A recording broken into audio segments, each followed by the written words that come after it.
what were some highlights to the Star Trek series that you've seen recently that you'd like to point out, basically in 2021, was it Prodigy related? Is it, some funny tweets? Is it Discovery season 4 or Lower Decks? What are some fun and interesting things that you'd like to point out with regards to Star Trek in 2021? And everybody in the live chat, let us know what you enjoyed about Star Trek in 2021 so that we can all celebrate and bask in the glory that is Star Trek together. You want to start, Mohammed? Sure. So we talked about this earlier in the roundtable, but for me, the thing that just knocked my socks off, I knew it was going to be good, but it just knocked my socks off just how good it was that Prodigy premiere.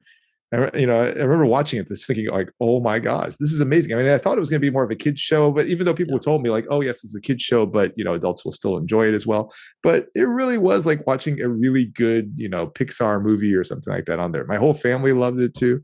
Yeah, it just knocked my socks off. I was very, very happy with it. And I'm not saying that in the sense that I'm implying that any of the others were not also very good, but that for me is standing out just because it was such a surprise just how good it was coming out of the gate. That was amazing. I'm gonna put on my honesty hat for a second, and I'm gonna take off my way you and Ryan is totally fake and always lies all the time when he hits record. And I'm going to say that when I first saw the key art for Prodigy, I was like, "Oh, Star Wars! I recognize that imagery. It's Star Wars." And then when I first started watching the pilot, I was like, "Oh, it's Star Wars." And then like when I heard the characters talk and when I saw the art and when I heard the music, I was like, "Oh, it's Star Wars." And then somewhere within that first episode, I was like, oh, it's Star Trek. and that's where it's remained. And so, that's great because that causes somebody like me to kind of reprogram myself and say, hey, why can't Star Trek also dip their toes into this area that is generally occupied by Star Wars, whether it's the color schemes or whether it's the children's kind of cartoon, the Clone Wars feel, other people can do that, and just because it reminds me of that doesn't mean that Star Trek cannot now also occupy that space. And I think they did it very well. And I just want to echo your sentiments, Mohammed, that I was very pleased, not just with the first episode, but just with the trajectory of the show. It's a very enjoyable show.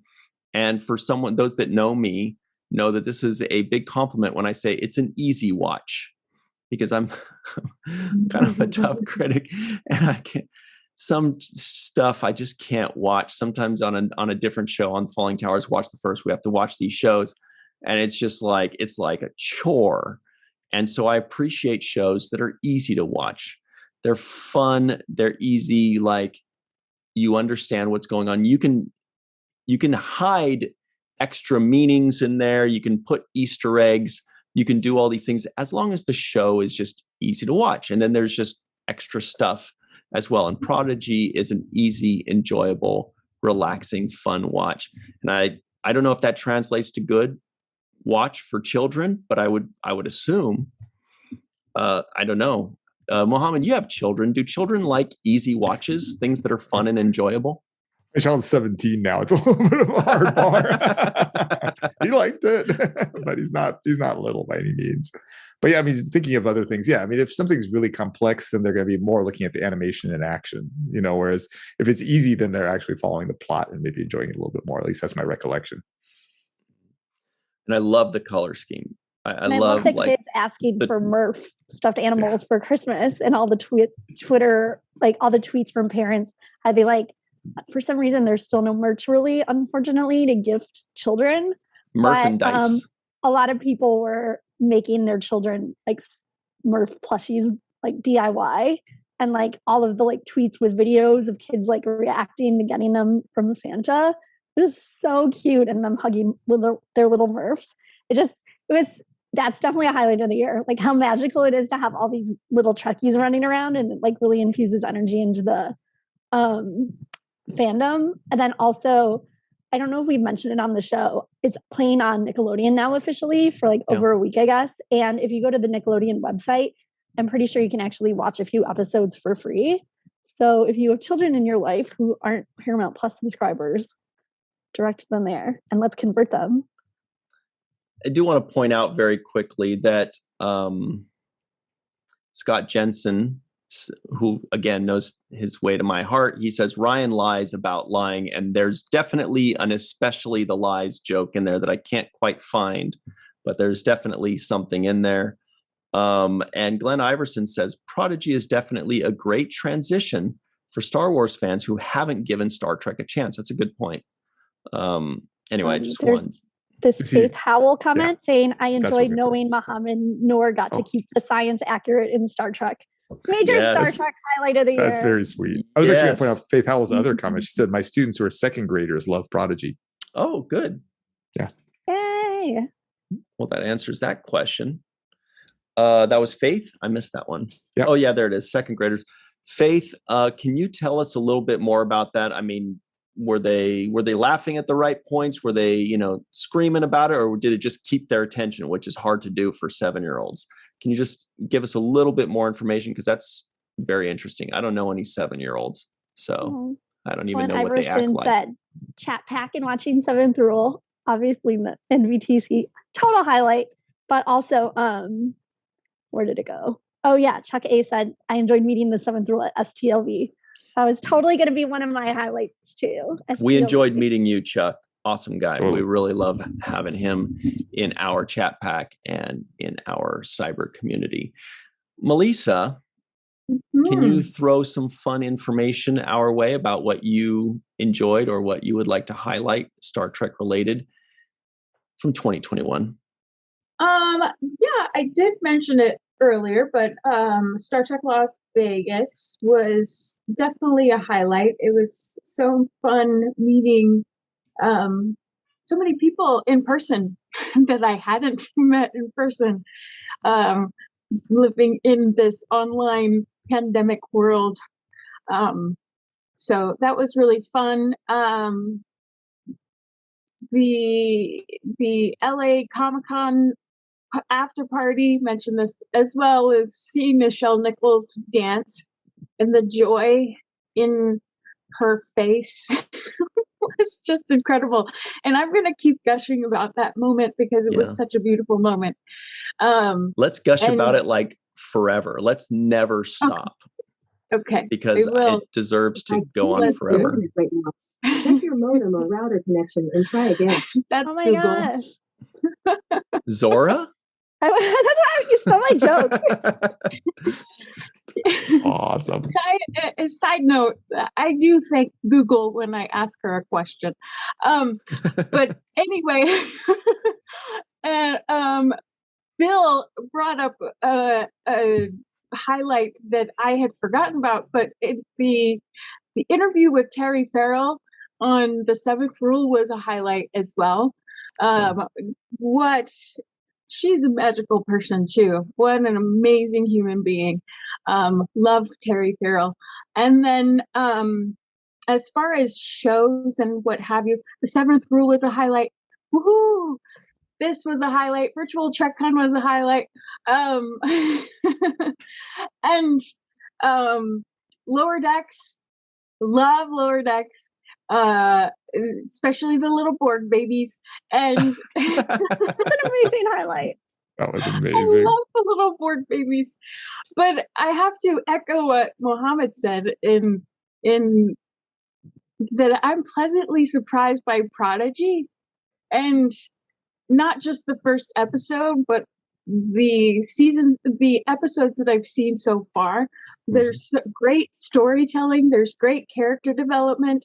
There's some wonderful teaching moments by Janeway to the newbie crew, which is wonderful for newbie Trek fans to learn the lingo and immerse them slowly, but in a way that a kid would absorb the technical information that we usually get on Star Trek. So yeah, lots to highlight.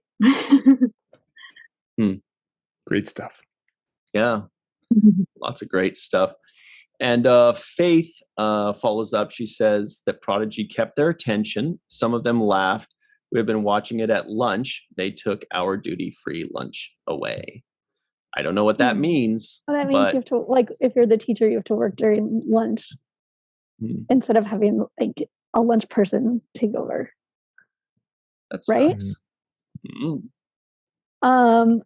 Also, like, center seat, super well done, and like always really fun to have like the public also reminded how amazing Star Trek as an entity is.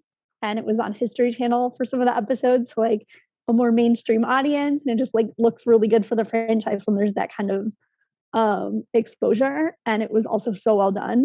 And then I also have to say a major highlight was when you did the Voyager doc Indiegogo, and it like went insane in the first few hours it went up, and it was like passing like over $100,000 or something insane, like so fast. In the first 24 hours, we raised $455,000, which is great because it's the production company is 455 Films.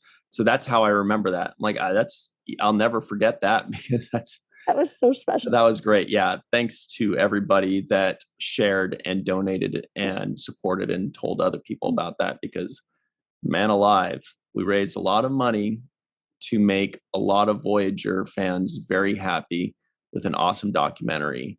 And we're working on it. And I mean, if you've seen the Deep Space Nine documentary, you know that the Voyager documentary is going to be amazing. Can't wait for that. And a spoiler alert for my 2022 favorite moment already is going to be when so many kitchens around the world have Leola root magnets. And it just like takes over the Alpha Quadrant. Can't wait. Yes. I should have brought those as props. I've got those right now. But yeah, also thanks for mentioning center seat. Big shout out to Brian Volk-Weiss. He's awesome. He's been a guest of ours, and he will also be a guest on the Seventh Rule, reviewing a Deep Space Nine episode next month in January.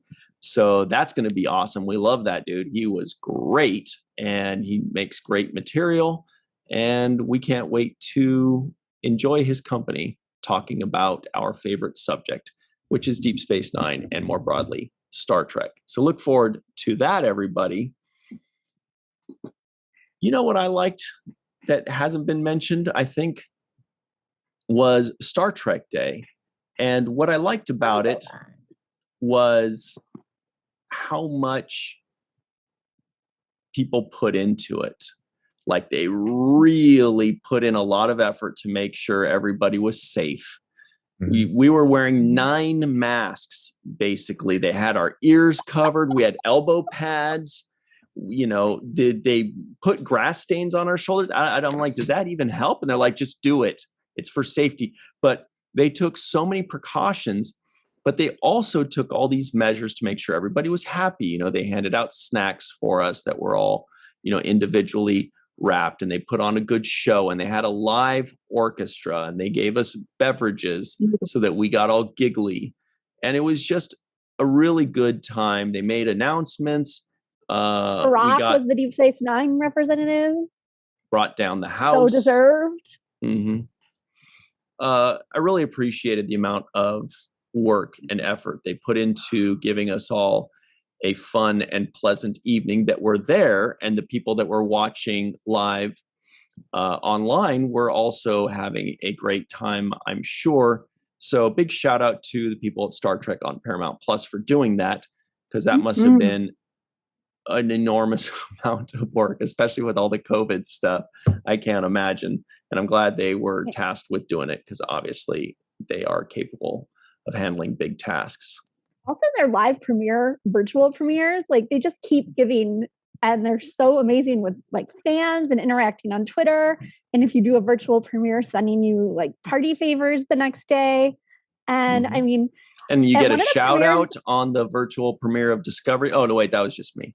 that was just That was That was oh my hilarious. gosh, that was totally a highlight of the year. I should Ryan remember T. that Husk for is not correct. Yeah, Ryan T. Husk is not correct. And we're like, what the? Why are they Yeah. talking about spent me? root beer out I wish my I nose. had screen recorded that. Yeah. Yeah. Yeah, it's just the events are so amazing. I actually like reconnected with friends I hadn't seen in like 10 years who I recognized their name like on the thing, and we didn't even know we watched Star Trek when we both like Star Trek when we worked together. Like, that's the power of Star Trek bringing people together. Yeah. So fun. So speaking of Star Trek Day, by the way, we're going to ask a Star Trek Day question in just a second after Mohammed says whatever it was he was just about to say. Yeah, I was just going to make an added comment too, because some other folks mentioned this as well too, about the seventh rules. End of the year, so it's a good time to reflect on this too. And I made a comment about this in the seventh rule Discord, but I'll have to say that, like, in terms of just an impact on my life, oh my God, like getting to know the wonderful people in this community, and you know, people have mentioned me meeting a lot of them in the conventions and just interacting online. It's been such a highlight. But I actually have something concrete where I can point out just how amazing seventh rule people are. So on Facebook, you know, or Meta or whatever you want to call it, you can do these fundraisers. It's www.facebook.com. Trust just in me, case I anybody just doesn't know looked about it. Yeah. You can do a For now. fundraiser when your birthday is approaching. So I did one for the North Carolina, Central and Eastern North Carolina Food Bank or something like that. It's something, it's a very, very local charity. And way over half of the donations came from people associated with seventh rule, of whom almost none live in North Carolina even, or something like that. Yeah. And I should say, it's not just representative of who my friend group is on Facebook. I mean, that's still a fairly small fraction of my Facebook friends are people active in the seventh rule, but just shows just one more representation of just that overt kindness. And you see it in the chats too. I mean, you can see the chat right now. Like, there's almost never a troll, which is amazing for something that goes on all the time. There's always such incredible support. Everybody's like, at so-and-so, hey, at Chuck A, hey, good to see you. You know, everybody's always super positive, super enthusiastic, super supportive. Like, yay, Dr. Anne Marie's on the screen. You know, it just gives me, it makes life so much happier. It's just oh my God, night and day difference to life before seventh rule. It's night and day difference to like any online community I think there is. I've never seen one this positive, this supportive, and we all have our shared love. And we have Aaron to thank. Yeah, no, I mean, and again, like, it comes from the top. I mean, we see like Sirach, Brian, Melissa, and Aaron, who always were incredibly gracious, incredibly kind, and always, you know, reinforcing that behavior. And then, of course, Dr. Emery, you as well, too. I mean, yeah, this is the best. So I just want to toss that out there since this is our last main viewer of this year. But thank you to everybody associated with Virtual TrekCon and the seventh rule. You all are amazing. That's awesome. Thanks for saying that. Really appreciate it. And it's true, that is an actual concrete thing that you can see where you're like, wow, there are a bunch of names and a bunch of dollar signs or pounds, you know, or whatever Canada uses. That is coming from the broader or greater seventh rule community, and they're just such a supportive community. And you guys are so amazing. We really appreciate how good you guys are, not just to us, but especially to each other. Like you were saying, Mohammed, we love seeing them make friends amongst themselves because they're such great people. We're like, don't just give us the love. You guys got to give each other the love too. And that's actually, thanks for pointing that out, because it reminds me of what is possibly my biggest highlight of the year. And it's usually a surprise, an unlooked for surprise. And that was at Star Trek Las Vegas, when some of you, like Mohammed and Anne Marie and TJ and others, were being recognized from the seventh rule. Like, we could understand, you know, somebody that watched the seventh rule might recognize Melissa or Sirach or myself. But when people would come up and they'd be like, hey, you're in the free-for-alls of the seventh rule, to, you know, to that somebody. multiple times. That's so cool. That was just the best, because I'm like, yes, you should know this guy. He's awesome. You know? So that really, that was a huge highlight for me.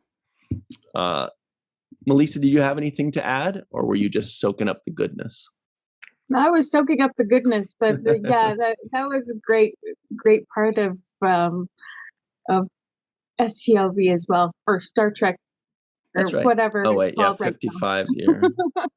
And also Yeah. like But also, to echo Mohammed, I too did a charity for my birthday, and within minutes of posting it, I had reached my goal, and because of the love of the Seventh Rule family, and y'all are amazing. I can't gush enough about you. Yeah, love you, love you, love you, love you, love you, all of you. Awesome. Much love. That stuff is so fun to hear and talk about, isn't it? Boy, oh boy. Especially with all the shitty things going. Don't, you guys, creation trust just me. did such a great job, like Don't check the making news. sure everybody It's was all safe. bad news. Yes, Yeah. creation was great too. They were wonderful. That was so especially impressive. with the They did a really good job. safety precautions and everything, and Mhm. yeah,